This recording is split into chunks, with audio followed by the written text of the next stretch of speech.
ಬಳ್ಳಾರಿಯಲ್ಲಿ ರೆಡ್ಡಿಗೆ ಸೇರಿದ model house ಧಗಧಗ, ಕಾಂಗ್ರೆಸ್ನವರೇ ಬೆಂಕಿ ಹಚ್ಚಿದ್ದಾರೆ ಅಂತ ಆರೋಪ, ಬಿಜೆಪಿಯಿಂದ ಪ್ರತಿಭಟನೆ.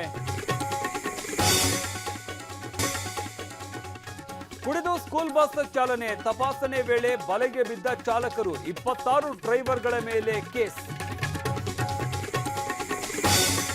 ಕಾಂಗ್ರೆಸ್ನಿಂದ ಧಮ್ಕಿ ವೀರ ಕಿಕ್ಔಟ್, ರಾಜೀವ್ ಗೌಡನಿಗೆ ಪಕ್ಷದಿಂದ ಗೇಟ್ ಪಾಸ್, ಶರಣಾಗದಿದ್ರೆ ಖಾಕಿಯಿಂದ ಲುಕ್ಔಟ್ ನೋಟಿಸ್.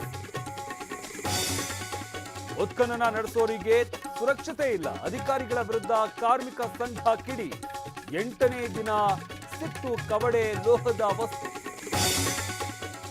ನಾಳೆಯಿಂದ ಸಾಲು ರಜೆ, ಪ್ರಯಾಣಿಕರಿಂದ ಖಾಸಗಿ ಬಸ್ನವರ ಸುಲಿಗೆ, ಸರ್ಕಾರದಿಂದ ಹೆಚ್ಚುವರಿ ಬಸ್ಗಳ ಸೇವೆ.